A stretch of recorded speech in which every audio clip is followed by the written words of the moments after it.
Allahabad high court के sitting जज शेखर यादव का मामला खत्म होने का नाम नहीं ले रहा। हो सकता था माफी या स्पष्टीकरण के साथ विवादास्पद टिप्पणी पर छिड़ी बहस भी खत्म हो जाती, महाभियोग नोटिस की तलवार की धार भी कम हो जाती, लेकिन ऐसा कुछ हुआ नहीं। पंजाब सरकार की पोस्ट मैट्रिक स्कॉलरशिप योजना 245 करोड़ रुपए आवंटित ताकि अनुसूचित जाति के विद्यार्थियों को मिले उच्च शिक्षा। अगर मुझे ये स्कॉलरशिप ना मिलती तो शायद मैं अपनी पढ़ाई जारी न रख पाती। 2,31,000 विद्यार्थी पंजीकृत, 92 करोड़ की रकम दी जा चुकी। मैं AINML हमेशा से पढ़ना चाहता था।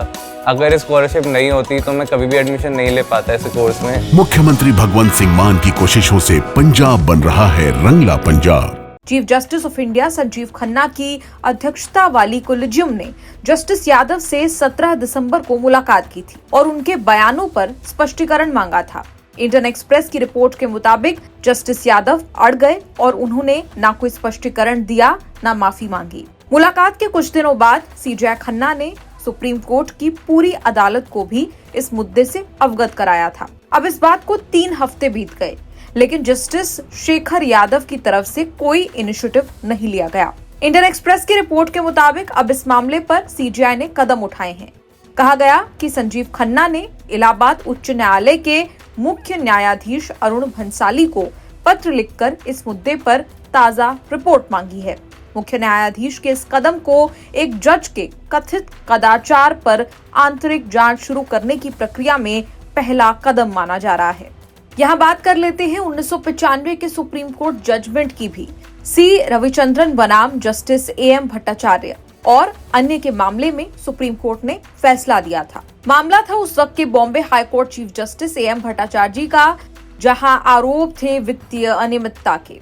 अदालत ने वहां बुरे व्यवहार और महाभियोग योग्य दुर्व्यवहार के बीच के अंतराल से निपटा था। हालांकि जब आरोप सामने आए तो जस्टिस भट्टाचार्य ने इस्तीफा दे दिया और सुप्रीम कोर्ट ने लॉ इवॉल्व करके कहा कि ये भविष्य के लिए एक मिसाल कायम करेगा। इस पूरे मामले के बाद 1997 में सुप्रीम कोर्ट की पूर्ण अदालत ने संकल्प लिया कि अगर न्यायाधीशों को न्यायिक जीवन के मूल्यों के पुनर्कथन का उल्लंघन करते हुए पाया जाता है तो एक आंतरिक जांच तंत्र स्थापित किया जाएगा।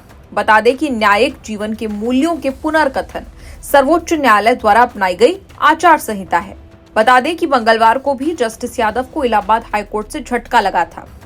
55 विपक्षी सांसदों ने राज्यसभा महासचिव के सामने जो महाभियोग प्रस्ताव रखा था, उस प्रस्ताव के खिलाफ एक जनहित याचिका यानी कि PIL इलाहाबाद हाईकोर्ट में दाखिल की गई थी।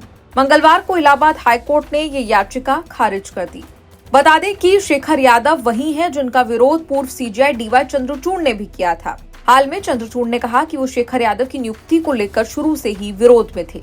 इसके लिए उन्होंने तत्कालीन CJI रंजन गोगोई की अध्यक्षता वाली कोलिजियम को पत्र लिखकर शेखर यादव की इलाहाबाद हाईकोर्ट के जज के तौर पर नियुक्ति का कड़ा विरोध किया था। आपको बता दें 8 दिसंबर को इलाहाबाद हाईकोर्ट के जज शेखर यादव VHP के लीगल सेल के कार्यक्रम में पहुंचे थे।